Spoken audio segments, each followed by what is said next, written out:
जिसमें आपको सुविधा हो, जिसमें आपको आसानी हो, जिसको आप प्रेम पूर्ण कर सकें, जिसको बिना संताप बिना कलह कलेश के निष्पादित कर सकें, उसको करें।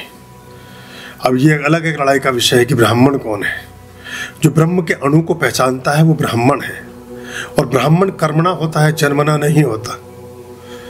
आप में से 90% ब्राह्मण हो चुके हैं जितने बैठे हैं, तो 95% 99% हो चुके हैं।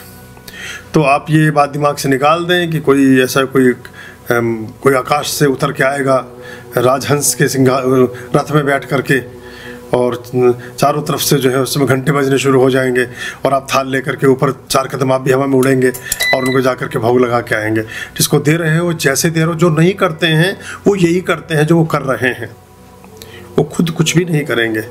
आपको करते देखकर उनकी जो मन की मलिनता है, उनकी जो कृपणता है वो जागती है। वो ये तो कह नहीं सकते कि हम ये सब नहीं कर पा रहे हैं, हम इतने पैसे खर्च नहीं कर सकते हैं, हम ये राशन, ये फल, ये फ्रूट, ये वस्त्र, ये कपड़े, ये दान दक्षिणा नहीं कर सकते हैं। अब वो आपके किए हुए मीन में एक निकालेंगे। अब जिसने जो काम कभी किया ही नहीं, वो उसके बारे में ज्ञान भी क्या दे, लेकिन सब वही मिलेंगे आपको। आपको अंगूठियों के रत्नों के बारे में वो ज्ञान देंगे जिनके हाथ सूने होंगे, आपको पूजा पाठ के बारे में वो ज्ञान देंगे जो कोई मंदिर जाते ही नहीं है, आपको खाने के बारे में मशवरे वो देंगे जो वो वाला पराठा खाते हैं जब दोपहर को खोलने पे 3 टुकड़ों में बट जाता है वो टिफिन में से निकालने के बाद। तो वो आपको सारी चीज़ों का ज्ञान वो देता है। एक्चुअली ये वंचना की अभिव्यंजना है। जो वंचित समुदाय है, जो भोग नहीं पाया, जब वो किसी को भोगते हुए देखता है तो वो उससे कुछ और तो कर नहीं सकता। उसके मन की जो हीन दशा है, उसके मन की जो एक छिपी हुई भावना है, वो अगर बहुत पॉजिटिव और सकारात्मक हुआ तो हाथ जोड़ के कहेगा कि हे ईश्वर, कोई बात नहीं, हम ना कर सके, जो कर रहा है यही ठीक है, जितना कर रहा है यही ठीक है। ये वही है जो कहते हैं कि भाव अच्छा होना चाहिए।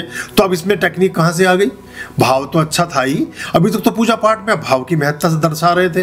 अब आप इसे बना बेबना ये करा, एक्चुअली आप कर ना पाए, बस यही चीज़ें हैं।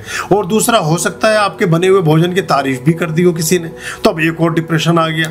अभी तक तो महाराज जी उदासीन थे, महारानी भी उदासीन हो गई। उन्हें भी जाके बोल दिया कि जो उन्होंने वर्मा जी ने या शर्मा जी ने, मिश्रानी जी ने जो उस दिन बैंगन की सब्जी दी थी, वाह वाह वाह, कितनी अच्छी थी, कितनी स्वाद थी। अब वो जो दूसरे वाली हैं वो डिप्रेशन में चली गई कि वो इतनी अच्छी सब्जी की। बड़े अजीब बर्तनों में हमारा जीवन चलता है। इन विकारों से अगर हम उठ सकें तो हम फिर सामान्य चर्चाओं में, बाकी चीज़ों में जुट सकेंगे। चुपचाप करते जाओ, ज़्यादा हो हल्ला ना करो, और अपने मन के, अपने तन के, अपने धन के और अपने प्रभु के विस्तार में सहयोगी बनते जाओ। ज़्यादा लोगों को बता भी नहीं कि हम अवश्य को कच्चा दे रहे हो, पक्का दे। अब ये हम एक्चुअली ये प्रसव पीड़ा जैसी है ये। एक्चुअली ये एक ऐसा है कि ये जो आपने किया है इसे आप दर्शाना और दिख, जैसे एक माँ का जब बच्चा जन्म लेता है ना, वो सबको दिखाना चाहती है उसको, देखो मैंने बच्चे को जन्म दिया। तो जब भी सृजनात्मक कुछ भी आप कविता लिखेंगे, आधे पकड़ के बैठा लेगा, फिर सुनता जा, कौवा करता काँव काँव, कहीं धूप कहीं छाँव। यार मुझे बकश, मैं अब दफ्तर जा रहा हूँ यार, 1 घंटा वैसे लेट हूँ, बोले अगली वाली सुन। तो अब ये बड़ा मुश्किल काम है। अब आदमी ढूंढता फिरता है सृजन करने के बाद। तो इससे अगर आप बच गए, इसे पचा गए अगर आप, तो आप कालिदास हैं। इसे पचा गए आप तो चाणक्य हैं। इसे पचा गए आप तो फिर सब कुछ हैं आप। इसको पचाना सीखिए, करिए और भूल जाइए। गूंगे का गुड़ जो मैं बोलता हूँ, खात जात मुस्कात जात। और अच्छा हो ये कहना सीखो कि हमें तो पता नहीं किसने कर दिया, हमें तो पता नहीं कौन। हम बहुत पहले, लगभग 30 वर्ष पुरानी बात है, हम इन्हीं दिनों में दिसंबर में कुछ गरीब ऐसे लोगों को जो सुपात्र हों, प्रायोजित नहीं, जो सुपात्र हों, उनको हम रात्रि में निकलते थे 10-11 बजे के आसपास, और रेलवे स्टेशन से ऐसे स्थान, हमने एक बार मेरठ में उस ऑपरेशन को चलाया था। तो ऐसी जगह जाते थे जहाँ हमें लगे कि वास्तव में कुछ ज़रूरतमंद लोग हैं और उनकी आप सेवा सहयोग कर रहे हैं, उनको वास्तविक पात्र को वो चीज़ आप दे भी पा रहे हो कि नहीं। तो वहाँ में ज़िंदगी के ऐसे दर्शन हुए, जीवन को देखा हमने। ये 92-93 के आसपास की बातें हैं कि हमें देख करके बड़ा अद्भुत एहसास भी हुआ और बहुत सोचने पर भी विवश हुए। एक स्त्री को हमने देखा कि वो, उसका 2-3 दिन का बच्चा होगा, और उसने एक पॉलीथीन में पहले तो अखबार में लपेट रखा था उसको, फिर उस अखबार के अंदर एक पॉलीथीन थी, उस पॉलीथीन में बच्चा था, और उस पॉलीथीन में जहाँ उसके नासा पुट थे, नासा छिद्र थे, वो 2 छोटे छोटे सुराख कर रखे थे, और ऐसे फूस फूस में लिपटी हुई ही सड़क के किनारे वो एक लेटी हुई थी, रेलवे स्टेशन के थोड़ी दूरी पर, रेलवे रोड मेरठ की बात है। तो हमें बड़ा वो हुआ, अब वो हमें तो उस समय तो हम किसी को तो पहचानते नहीं थे कि कौन किस मजहब का है क्या है वहाँ। हमने जब उसको कंबल उड़ाया तो सो रही थी थोड़ी, तो एकदम से थोड़ी अनमनी होकर उठी, और वो एकदम से जब उसने फिर हमने 2 कंबल दिए, एक उसके बच्चे और उसके स्थान के लिए, और एक नीचे बिछाने के लिए, और एक ओढ़ने के लिए। तो रोने लगी बहुत जोर से, आसमान की तरफ हाथ उठा के कि हाँ अल्लाह ताला तू है, हे खुदा परवरदिगार तू है, मैं कहता था तेरे फरिश्ते आएंगे, मैं कहती थी ये, बहुत जोर जोर से रो के शोर मचाने लगी। तो और 10-20 लोग उठ के बैठ गए, मैं वहाँ से फिर चलना पड़ा, क्योंकि हम तो चुपचाप उड़ा के भागने वाले लोग थे।